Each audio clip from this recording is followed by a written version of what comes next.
यूहन्ना रचित सुसमाचार अध्याय 3। यीशु और निकोदेमुस।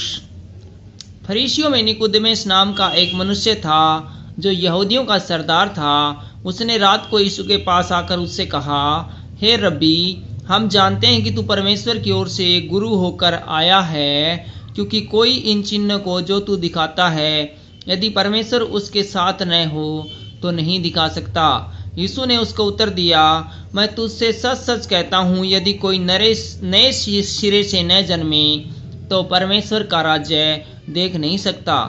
निकोदेमुस ने उससे कहा, मनुष्य जब बूढ़ा हो गया तो कैसे जन्म ले सकता है? क्या वह अपनी माता के गर्भ में दूसरी बार प्रवेश करके जन्म ले सकता है? यीशु ने उत्तर दिया, मैं तुझसे सच सच कहता हूँ, जब तक कोई मनुष्य जल और आत्मा से न जन्मे तो वह परमेश्वर के राज्य में प्रवेश नहीं कर सकता। क्योंकि जो शरीर से जन्मा है वह शरीर है, और जो आत्मा से जन्मा है वह आत्मा है। अचंबा न कर कि मैंने तुझसे कहा, नहीं, तुझे नए सिरे से जन्म लेना अवश्य है। हवा जिधर चाहती है उधर चलती है, और तू उसका शब्द सुनता है, परंतु नहीं जानता कि वह कहाँ से आती है और किधर को जाती है। जो कोई आत्मा से जन्मा है वह ऐसा ही है। निकोदेमुस ने उसको उत्तर दिया, ये बातें कैसे हो सकती है? यह सुनकर यीशु ने उससे कहा, तू इजराइलियों का गुरु होकर भी क्या इन बातों को नहीं समझता? मैं तुझसे सच सच कहता हूँ कि हम जो जानते हैं वह कहते हैं, और जिसे हमने देखा है उसकी गवाही देते हैं, और तुम हमारी गवाही ग्रहण नहीं करते। जब मैंने तुझसे पृथ्वी की बातें कही और तुम विश्वास नहीं करते, तो यदि मैं तुमसे स्वर्ग की बातें कहूँ तो फिर कैसे विश्वास करोगे? कोई स्वर्ग पर नहीं चढ़ा, केवल वही जो स्वर्ग से उतरा, अर्थात मनुष्य का पुत्र जो स्वर्ग में है। और जिस रीति से मूसा ने जंगल में सांप को ऊंचे पर चढ़ाया, उसी रीति से अवश्य है कि मनुष्य का पुत्र भी ऊंचे पर चढ़ाया जाए, ताकि जो कोई उस पर विश्वास करे वह अनंत जीवन पाए। क्योंकि परमेश्वर ने जगत से ऐसा प्रेम रखा कि उसने अपना इकलौता पुत्र दे दिया, ताकि जो कोई उस पर विश्वास करे वह नष्ट न हो परंतु अनंत जीवन पाए।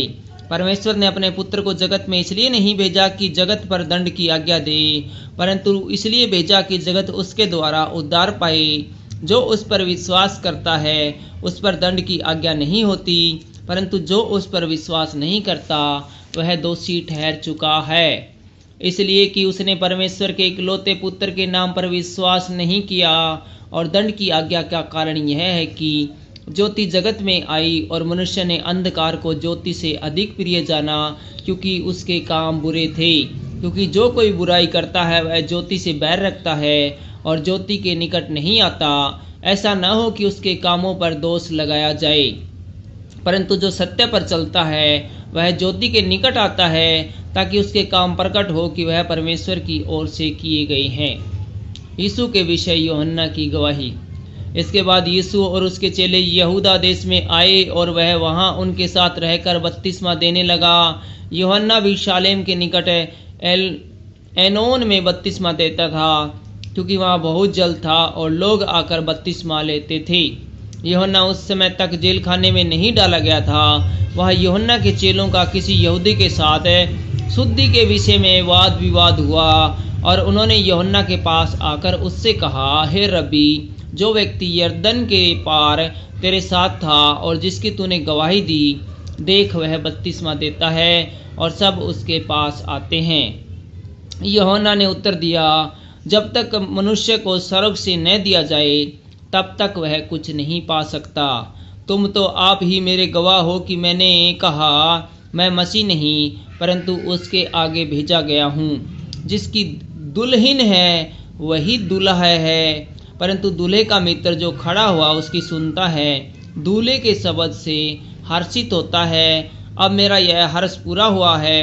अवश्य है कि वह बढ़े और मैं घटूं। जो ऊपर से आता है वह सर्वोत्तम है, जो पृथ्वी से आता है वह पृथ्वी का है और पृथ्वी ही की बातें कहता है।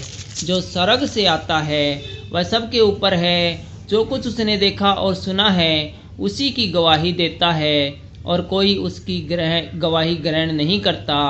जिसने उसकी गवाही ग्रहण कर ली उसने इस बात पर छाप लगा दी कि परमेश्वर सच्चा है, क्योंकि जिसे परमेश्वर ने भेजा है वह परमेश्वर ही की बातें कहता है, क्योंकि वह आत्मा नाप नाप कर नहीं देता। पिता पुत्र से प्रेम रखता है और उसने सब वस्तुएं उसके हाथ में दे दी है। जो पुत्र पर विश्वास करता है अनंत जीवन उसका है, परंतु जो पुत्र की नहीं मानता वह जीवन को नहीं देखेगा, परंतु परमेश्वर का क्रोध उस पर रहता है। Thank you.